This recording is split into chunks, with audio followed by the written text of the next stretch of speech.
Hello, everybody. This is Dr. S, Dr. Fraud, Michael Skiba here. I'd like to welcome you to DFTV episode 11.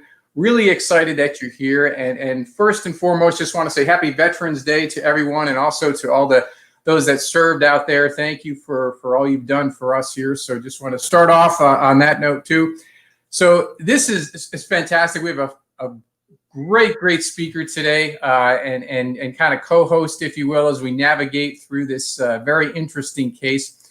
So the DFTV program itself, as many of you know, we launched this back in March, and I love the engagement. We're getting a lot of great positive feedback from you on topics and guests and cases and things like that. So definitely excited to continue on with that. So I love the feedback.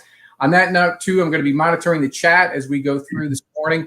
So please feel free to engage with us there. Definitely want to hear your feedback and questions and things like that. And thank you all for the questions you sent me ahead of time. We're going to get to those throughout the session. So definitely glad you're here. Thanks for chiming in. We're going to have some fun, grab some coffee, and definitely chime in. So before we get started, I want to introduce the I say co-host, special guest. I mean, we're taking this journey together. So I have absolute rock star Frank Goldstein here. So Frank, I've known Frank for quite a while, and he is a founding partner of the Goldstein Law Group. He has over 20 years experience in pretty much all areas of insurance fraud. He is highly sought after for his legal skills in building fraud cases, kind of finding those hidden gems and just getting the job done. I've spoken with Frank and seen him. He's on the regular speaking event at all the big events, FIFAC and IASU and others, and he's received many accolades, including the Insurance Attorney of the Year award by FIFAC. So so much experience here with Frank. So Frank, definitely welcome to the show. Glad to have you here this morning.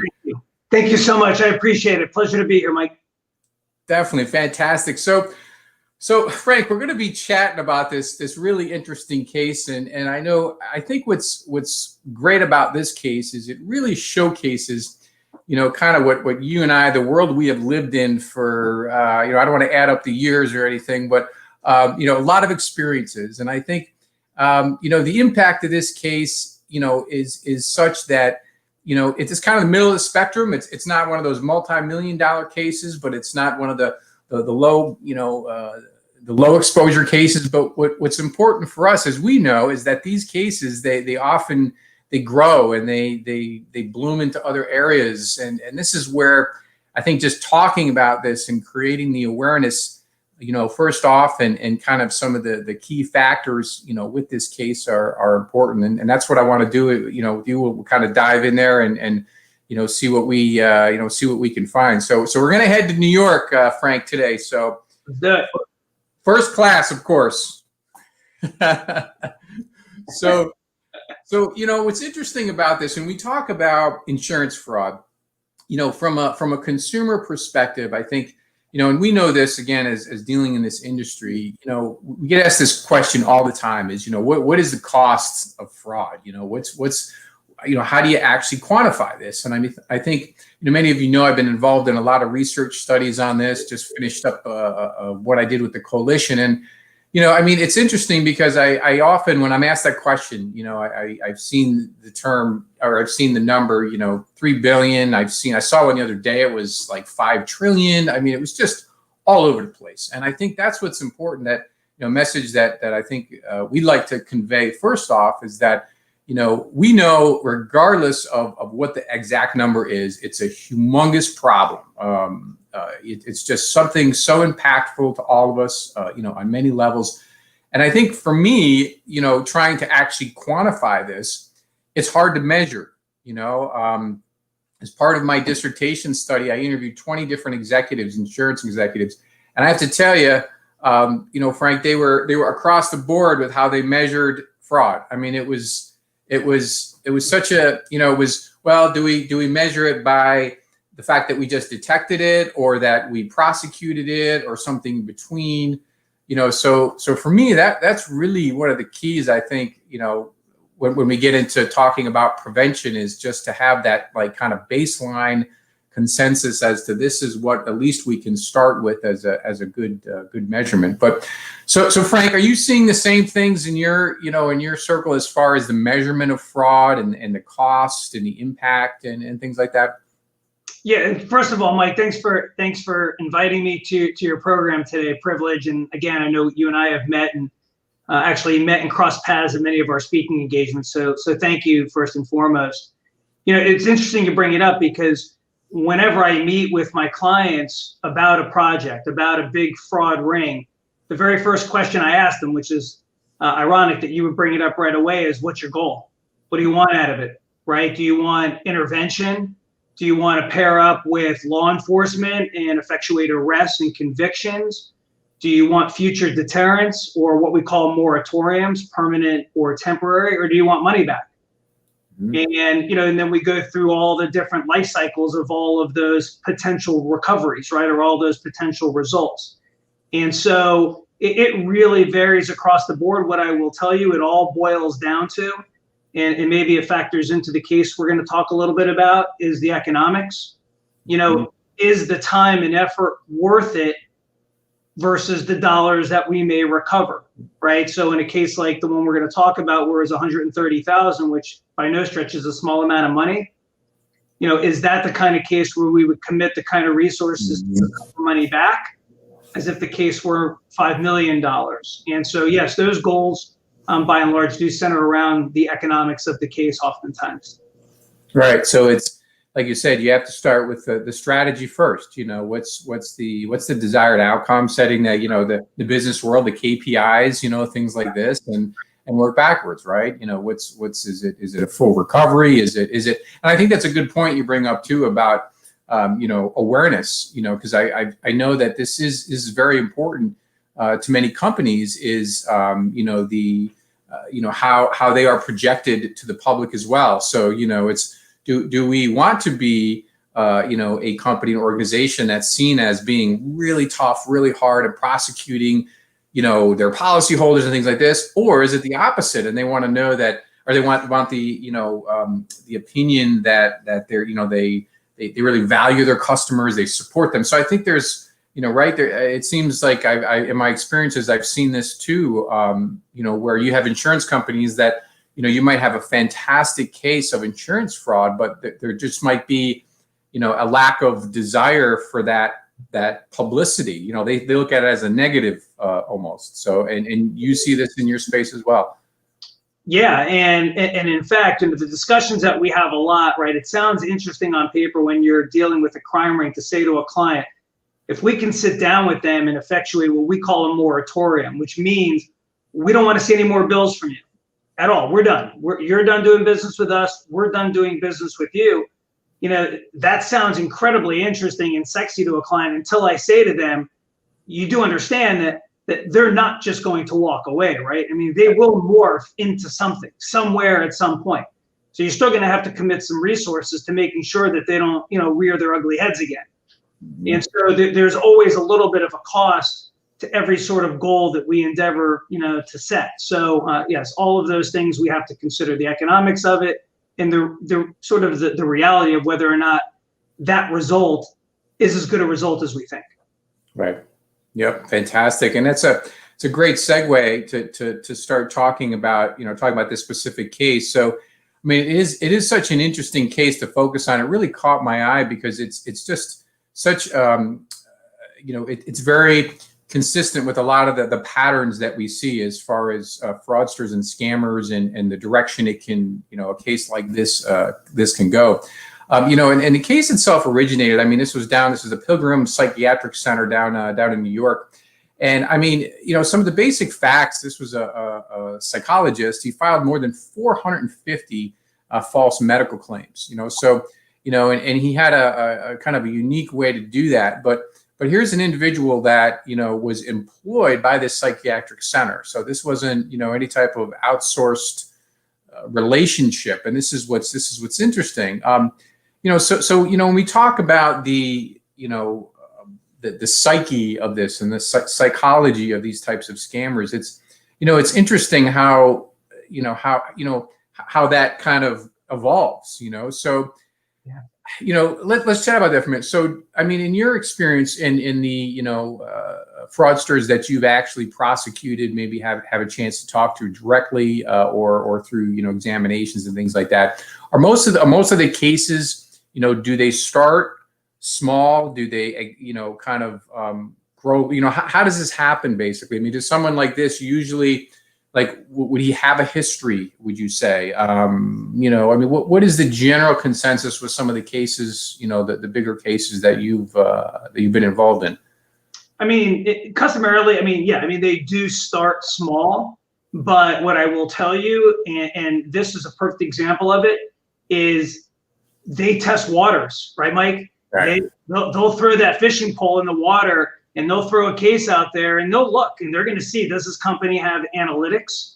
Are they looking at us? Does this company have resources? And the obvious is we're gonna send one of the piece of bait into the water, and if they don't take it and pay the claim, we're gonna submit another one, and then we'll submit another one.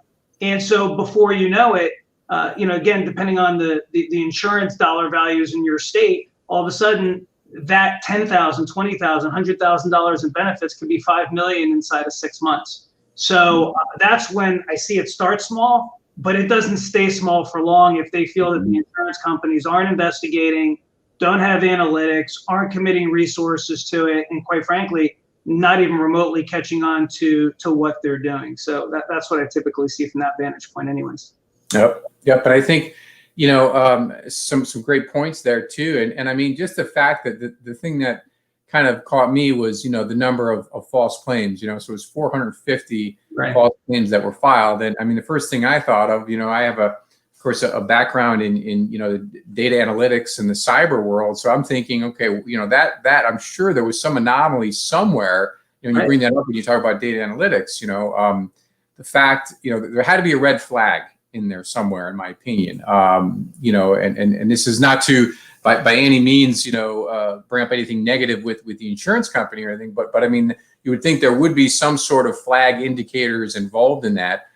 Because what I've seen too with a lot of the provider cases that I've been involved in, is they almost, once they start to get away with it a little bit, it's like they get a little bit lazier, so, Sure. So it's kind of like, I wonder, the mistakes maybe started to bloom mid or later on, but I'm sure there was something there, even from a data analytics perspective, an anomaly that maybe could have caught it sooner. Yeah, and listen, I'm not trying to put myself out of a job, but I looked at that case and I said 450 false claims submitted under the wife's name. I mean, there was right. nothing sophisticated about what that doctor was doing. I mean, right. nothing.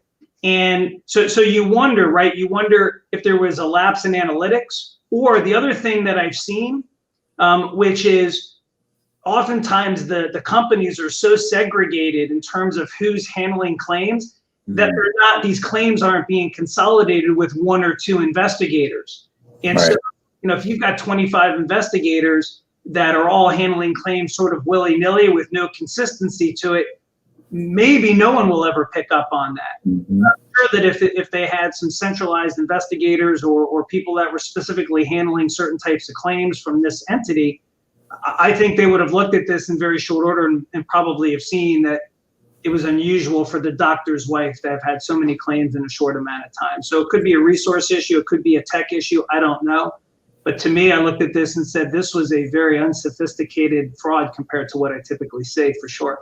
Yep, absolutely. And I think, that was one of the triggers, when they actually uncovered this was, through the spouse, they looked at the spouse and her dates of service, right. And she was actually out of the state. I actually think out of the country in one circumstance, right? So, yeah. I mean, again, it's kind of the I guess the brashness, if you will, right? I mean, right? It could be a oversight or the brashness. I don't know, but right. But, I mean, what is your thought on that? I mean, do you usually see, when you talk about the escalation of that? I mean, that's just, to bill when your spouse is actually out of the country. I mean, it just seems very, an aggressive tactic, if you will, kind of, it's interesting because I always fall back on the stat, the stat of, okay, 25% of the public think it's okay to commit fraud, and then another 50,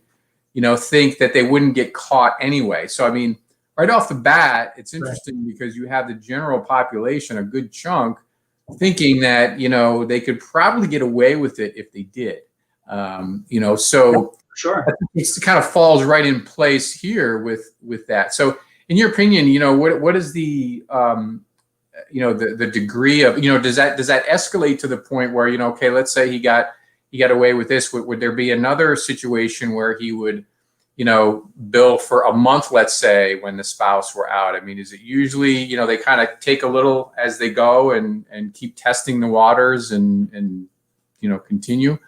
Yeah, in this case, actually, he did. I mean, because if I read the information about the case correctly, it was about over a 3-year period. So, to the extent this was the only fraud that he was committing, he was very much testing those waters year over year for 3 years. But I can tell you for sure, here in Florida and the other states that I practice in, they're not waiting 3 years to escalate.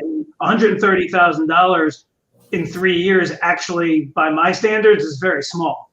Right. I mean, I could, I could see $130,000 being billed a month by many of the clinics here in Florida and New York, New Jersey, Michigan. So here, this to me was a very much of a slow roll. And the other part of it is, and I don't know if you were going to ask me about it, is in the same way that you and I will sort of strike a balancing act with our clients. How far do we go versus the economics of how far we want to take it? They're doing the same thing. I mean, so I'm imagining that somewhere in this guy's psyche, he's sitting back thinking, if I do get caught, what's the cost of it for me? First, because in my cases, even some of my really big ones with millions of money stolen, I'm usually only seeing 5 to 7 years in what I call club fed, right, in the federal pen. Right. So I've interviewed a lot of these criminals after the fact, because usually I have money laundering going on. So there's a secondary source of recovery for me. And so I've asked them, why did you do it? What was going through your mind when you did it? And it all balanced to, what were the millions that I stole worth 5 or 7 years in the federal pen? And the answer for them always was yes. Right. I'm 32, I'll be 39. I'm 27, I'll be 34. But I got millions stashed away. The restitution doesn't even come close to asking me to send back what I stole. And so for them, the economics of it made sense to spend time in prison. Yep. And it's true. And that's a great aspect to explore a little bit too, because when we talk about the prosecution, so in this case it was 5 to 15 years, for 130,000, and we talk about this, the deterrence factor, both, in criminal justice terms, we use the 2 buckets, the general deterrence, of everyone else out there, is this going to set an example? And if you're this guy that's got, potentially in the crossroads, are you going to look at this example and say, wow, this was worth it, or this wasn't? But it's all this, also the specific deterrence is just, is this going to deter this individual from engaging again? And I mean, I think we both, would probably agree on this, that the support, and unfortunately the message and the prosecution, even with the great cases that you've had and successes you've had, I mean, unfortunately, a lot of those don't get the publicity that I would love. I mean, something, one of those big cases you've had, I'd love to see that everywhere. CNN, Fox. I mean, it'd be great to see those. Let me tell you why that doesn't happen. Do you want to know why? Absolutely, yeah. There's 2 reasons, Mike, why that doesn't happen. At the outset of a case, right, which we would love, right, at the beginning of one of our cases that gets filed, we would love to have that publicity out there, especially if it's against a major company or corporation. The problem is a lot of the companies that we represent don't want to don't even want the possibility of getting sued for libel or slander to even enter our case. So in other words, we're not looking for a reason to give them to counterclaim us for libel or slander if it turns out we're right or wrong, right? Because at the end of the day, they will countersue us for libel or slander whether or not there wasn't.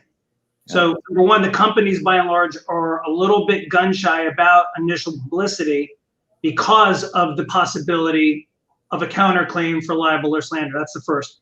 The second, the reason you say, okay, well, Frank, on the front end, I get it. But on the back end, why wouldn't there be publicity about the result? Well, again, it's probably going to be relatively simple. The reason is 99% of my cases, there's a confidentiality agreement at the conclusion of the case. And of course, unless they're a publicly traded company where they have to report it, they don't want it reported. And so those are the typical reasons, Mike, why you don't see as much publicity about our cases as you'd hope for.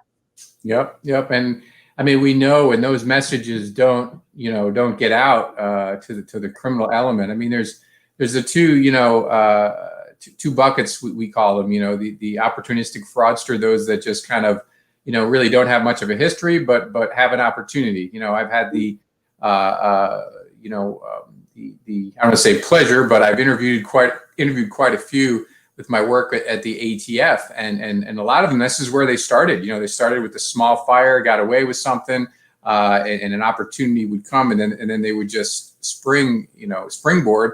But also there's the different version, which is the highly contrived criminal element that focuses specifically on this area. And that's dangerous because when you look at the landscape out there, right? The cartels and things like that. I've done a lot of work in LATAM, and I mean those, the drug running and things like that's highly dangerous. I mean, it's just such a violent, and they're still doing those things. But when you look at the ability to conduct insurance fraud and cybercrime, things like that, I mean, this is just like you said, the conundrum between the risk versus reward. I mean, it's almost a draw. This is why we're seeing, I think, a lot more activity from the big criminal groups in our areas.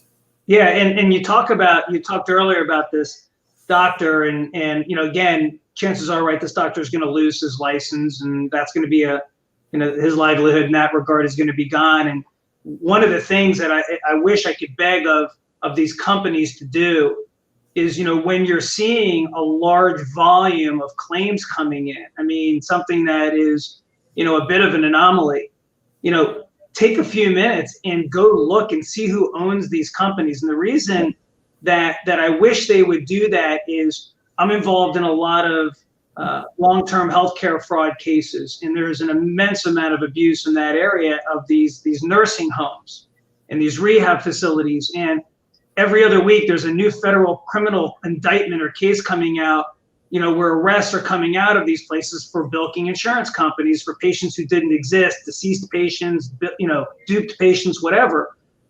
And at the end of the day, Mike, every time I look at that complaint, one of the named defendants, the owner of that facility, has a prior criminal history.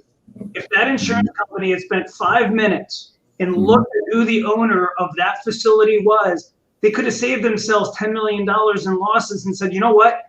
Not that prior criminal acts are indicative that somebody will necessarily commit that crime again, but if you're seeing an incredible volume of claims coming in and you see an owner with a prior criminal history, it's worth a look. It's at least worth a call. Talk to some of your patients, especially if the crime committed before could have been the same crime committed now. So, in this case, I suspect when this doctor loses his license and he's looking for a source of income, he's not going to do it legitimately. Yep, absolutely. Yep, because the psyche is already there. Yep, and this is what I confirm that 100%. I agree with that 100%. And I think what's interesting too is from an investigative standpoint, this is one thing I think we talk about prevention. That when you talk about these organizations, we know this, that okay, let's say like you mentioned, he loses his license, can't practice, but what happens is he will continue on, right? So then as we know, we've seen this before where, they're behind the scenes running an organization where it's in the spouse's name, or he's on the board or something of an organization. So it's so important from an investigative standpoint. I mean, early on in my career, when I did a lot of the medical fraud stuff in New York, this is what we saw. We would start with those business investigations, looking at the corporate structures and all that. And it's so critical because they will very often they resurface. Almost everyone we had, right, would resurface under another name, and really it didn't require that much digging, to your point, right? I mean, the information was out there. It was all public. It was just a matter of kind of looking for it and finding it. So from a prevention standpoint, like you mentioned, I mean, just doing a little due diligence really can pay off 100%.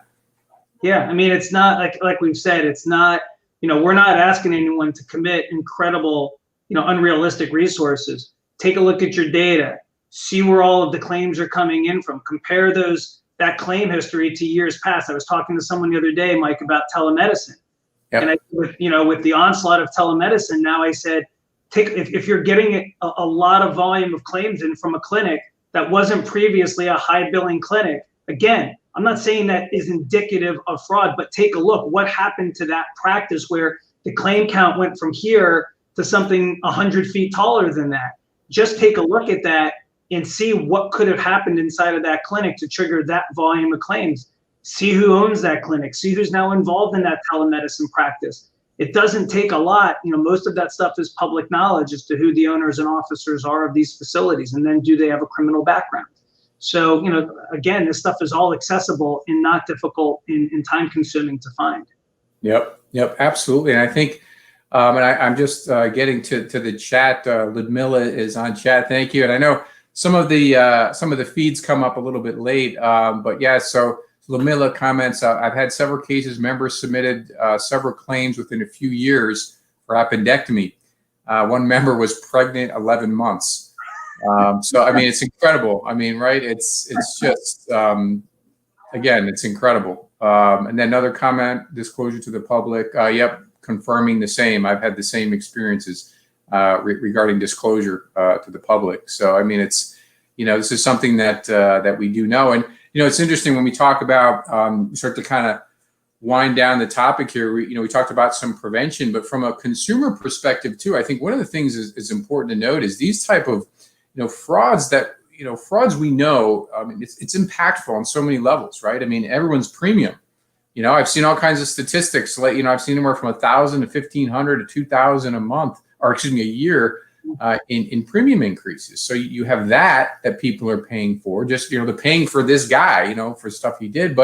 And you touched on this too, is also kind of the patient, the treatment end of it. We just talked about it. I mean, the fact that, maybe patients could be getting treatment they don't need, for billing, upcoding. I mean, it's very dangerous from a personal perspective as well. Yeah. And, not only the premiums, but, the secondary piece of that are insurers pulling out of your state. So all of a sudden you're losing good insurers. And the other thing is, in one case that I had, where it was a company, it was, again, one of these rehab facilities, hired a telemarketing company to solicit patients. So they were calling the insureds of a certain insurance company and saying, hey, listen, we're calling from so-and-so. We just need some information. And these insureds thought they were talking to someone with the insurance company. They were giving them private, sensitive information. And here's what was worse, is once the bad doctors and facilities got all that private information, they concocted medical records to justify the prescription from a pharmacy. And so now what you have is not only the higher premium piece, but now patients have bogus medical records sort of floating around, which ultimately can be accessible by the public or accessible from another doctor. And now, could that affect their ability to get life insurance later? Could that affect their ability to get disability insurance later? Could that affect their premiums later?